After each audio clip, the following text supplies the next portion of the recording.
दिवसाची सुरुवात बरोबर एका शहरामध्ये जे वाळवंटाच्या बाजूला असतं त्या ठिकाणी एक मनुष्य राहत असतो आणि तो आपल्या जीवनामध्ये खूप निराश झालेला असतो. कारण त्याच्या जीवनामध्ये सतत काही ना काहीतरी प्रॉब्लेम्स यायचे, सतत काही ना काहीतरी समस्या त्याच्यासमोर उभ्या राहायच्या. एक सोडवली की दुसरी हजर असायची आणि प्रत्येक समस्या तो सोडवण्याचा प्रयत्न करायचा आणि त्यामुळे तो त्याच्या जीवनामध्ये खूप निराश झालेला असतो. ऑफिसमध्ये काही ना काहीतरी व्हायचं, घरी वादविवाद व्हायच्या, कधी शेजाऱ्यांबरोबर भांडणं व्हायचे आणि काही ना काहीतरी त्याच्या जीवनामध्ये चालू असायचं आणि रात्री त्याला झोप लागायची नाही आणि सतत तो निराश असायचा, त्यामध्ये विचार करायचा आणि त्यामुळे तो खरा जीवनाचा आनंद जो आहे तो घेऊ शकत नव्हता. आणि एक दिवस त्याला असं समजलं की एक साधू जो खूप मोठा तत्त्वज्ञानी आहे त्यांच्या शहराच्या बाहेर आलेला आहे आणि तो मनुष्य त्याला साधूला भेटायला जातो आणि त्याच्यासमोर बसतो आणि सर्व काही सांगतो की बघा ह्या समस्या अशा अशा आहेत, काय करू मला समजत नाही. आणि तो साधू त्याला सांगतो, ऐकून घेतो आणि त्याला सांगतो, मी तुला उद्या मार्गदर्शन करेल, पण एक काम करायचं, माझी एक अट आहे. रात्री माझ्याकडे 50 उंट आहेत. एका राजाने मला खुश होऊन मला 50 उंट बक्षीस दिले आणि त्या उंटांना रात्री सगळ्यांना बसवायचं आणि मग तू झोपून जा आणि आपण सकाळी उठू आणि मी तुला तुझ्या समस्यांचं मार्गदर्शन करेन.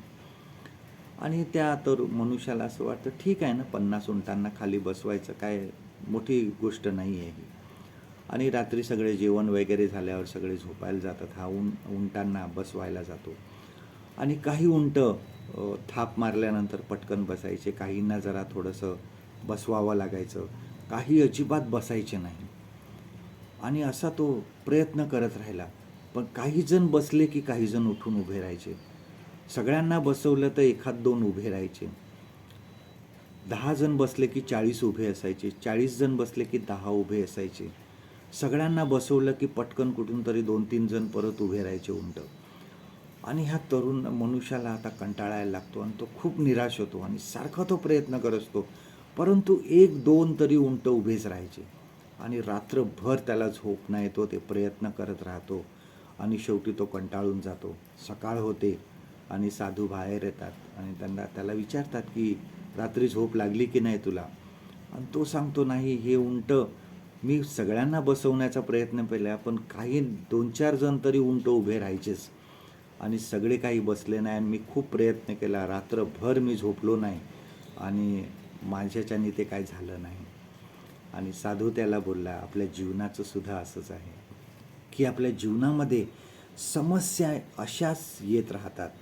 काही समस्या ज्या आहेत ह्या आपोआप सुटतात, काही समस्या आपण प्रयत्न करतो त्यावेळी सुटतात, पण काही समस्या सुटतच नाहीत आणि मग आपण त्याच्या मागे लागत राहतो आणि ह्यामुळे आपण निराश होतो आपल्या जीवनामध्ये. अशा काही समस्या आहेत की त्याच्याकडे दुर्लक्ष करायला शिका. जे काही जीवनामध्ये प्रॉब्लेम्स आहेत त्याच्याकडे दुर्लक्ष करा, त्यांच्याकडे लक्ष देऊ नका. त्यांच्यासाठी, त्या समस्यांसाठी आपलं आयुष्य थांबवू नका. त्या मनुष्याला ह्यामधून चांगला धडा मिळाला आणि तो आनंदी होऊन आपल्या घरी परत गेला. आपल्या जीवनामध्ये सुद्धा बऱ्याचदा असं होतं, आपण ज्या समस्या सुटतच नाही त्याच्या मागे आपण लागतो आणि आपलं जीवन थांबवतो. जीवनामध्ये चालत राहा. आलेल्या समस्या सुटतच नाही त्यामागे लागून आपलं जीवन त्याच्यासाठी थांबवू नका.